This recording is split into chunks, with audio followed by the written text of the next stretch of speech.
After Effects can automatically track an object or individual in motion inside a video clip. And once you create that track, you can highlight that object or individual, apply an effect that follows that track, or apply an object that follows that track. So to see how this works, go to Working Files, go to After Effects Projects, and open up 1601 Tracking Motion. Now our goal here is to follow the motion of this young man. We've done it manually, but now we're going to do it automatically. We're also going to follow the motion of this surfer. So go back to bicycles here. There are two ways to track motion in After Effects. One is called the tracker. The other one is called Mocha. Mocha is a standalone program that comes with After Effects, and we're not going to cover Mocha in this course. It's a pretty high-level program. But let me show you how you can get to it. You just select the layer so that it's active, and go up to Animation, and then there's Track in Mocha AE. So click on that.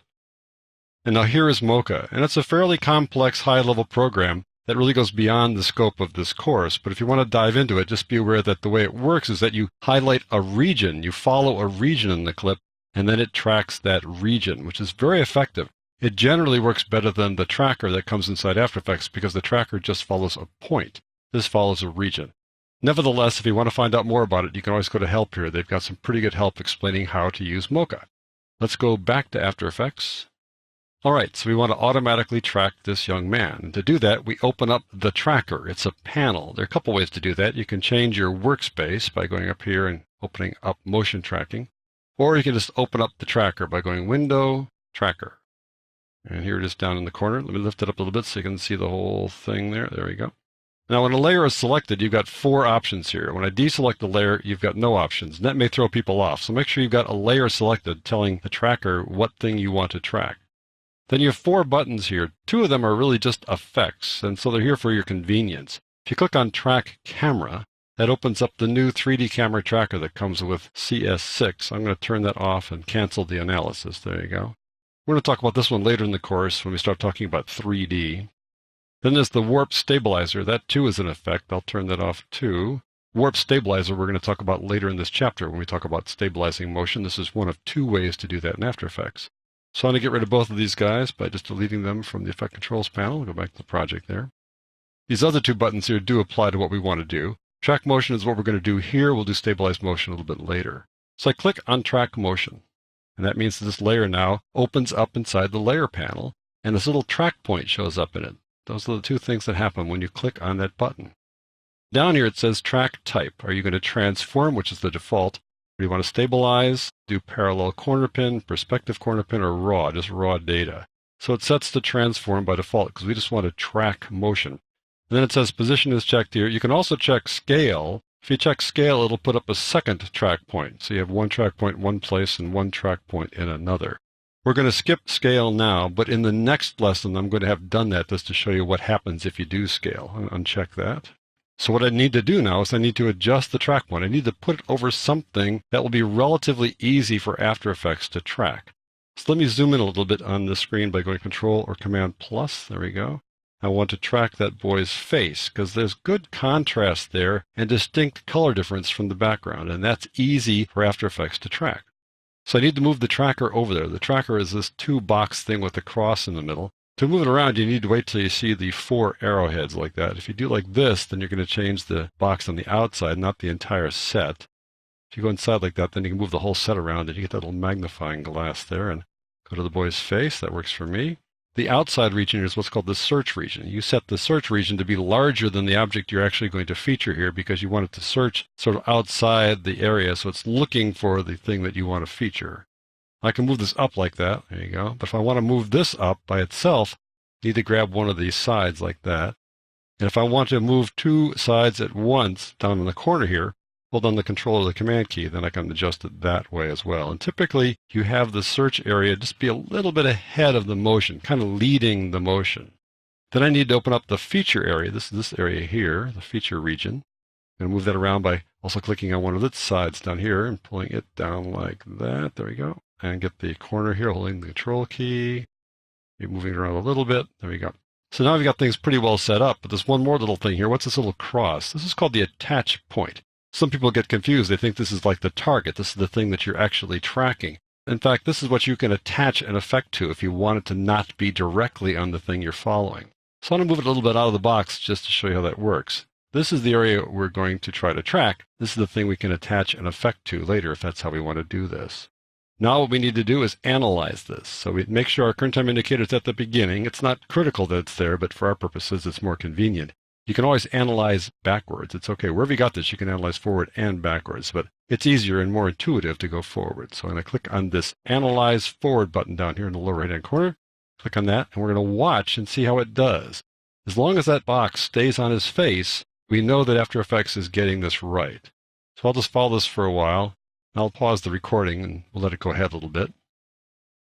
Now at this point, it's having absolutely no trouble at all. It's staying on the boy's face really well, but I'm going to press the space bar to stop it because I want to expand the feature area a little bit just in case it loses track of things. I'll expand the search region a bit too. And now I'm going to continue. You can always stop and then continue. It's perfectly all right. And it's following it just fine. Notice how the box stays over his face. Now you see the motion track there. You see that after you press the pause button or the stop button. There you go. We'll go forward some more here. I'm going to slide this over so I can see it. I do want to expand this a little bit more now. Move this to the left just a little bit like so. Make it a little bit larger like that. Press the Analyze Forward button again. There we go. It's working pretty well. Pause it for a second, slide you over just to make sure we have got you okay. When it gets to the end, it's going to have a problem because it can't go off the side of the screen, but we can take care of that.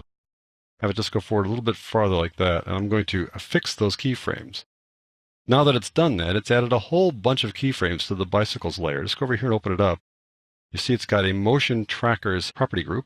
Open that up. It's got tracker 1. That's the tracker 1, the current track there. Open that up. You can see it's got a whole bunch of keyframes right there. If I press the U key, we can sort of simplify it just to see those 3 sets there. Now I'm going to pull this back a bit to where it was on track right there, and then it kind of fell off track. I'm going to press the plus key a couple of times. I'm going to delete these keyframes. You can see that they're the feature center, attach point, and confidence. Confidence says how confident was After Effects that it got it right. It's pretty cool. I'm going to just marquee select those guys and just delete them. And I'm going to take him forward like this to his off screen. And I'm going to move the feature center down here by just sliding it to the right. Because you can't slide it off there physically up on that screen, but you can slide it off here by changing the numbers. And that's also going to change the attach point as it goes with it. So now you can have this one keyframe at the end, but it will continue to follow the motion as it goes off like that. All right, we've got these keyframes. Let me zoom back out a bit so you can see them all. Tons of keyframes that do absolutely nothing.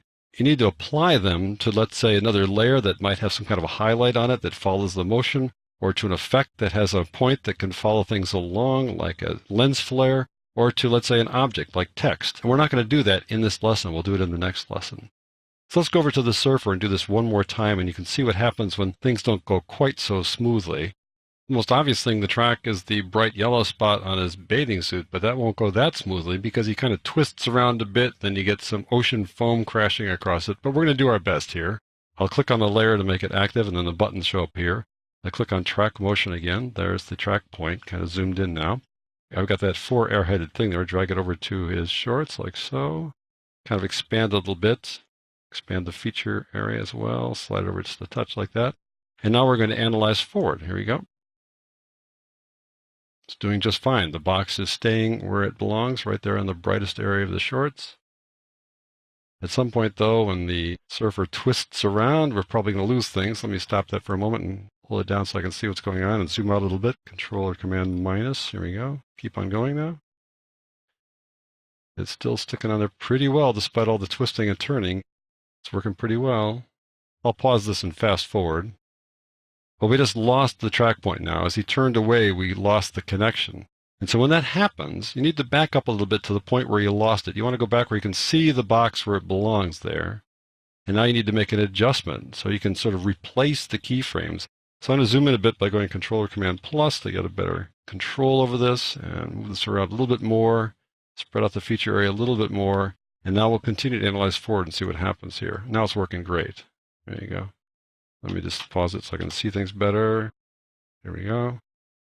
It just popped off again there, so I'm going to back up a little bit more again.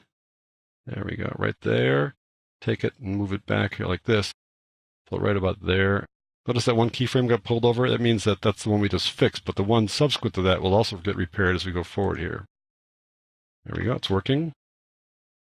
Let's keep on going here. At some point, he's going to twist and he's going to go into the surf and he's going to be gone, I think. So that's pretty good. We got that pretty well done. So let's just take a look at those keyframes by going U. That shows keyframes, and there they all are. So that is probably enough. It's going to be a pretty good track for our purposes, and we can kind of put a couple of keyframes at the end there just to wrap this up manually. So that is the standard way to track motion. The next thing to do, of course, is to attach something to that motion or attach those keyframes to something, and we'll do that in the next lesson.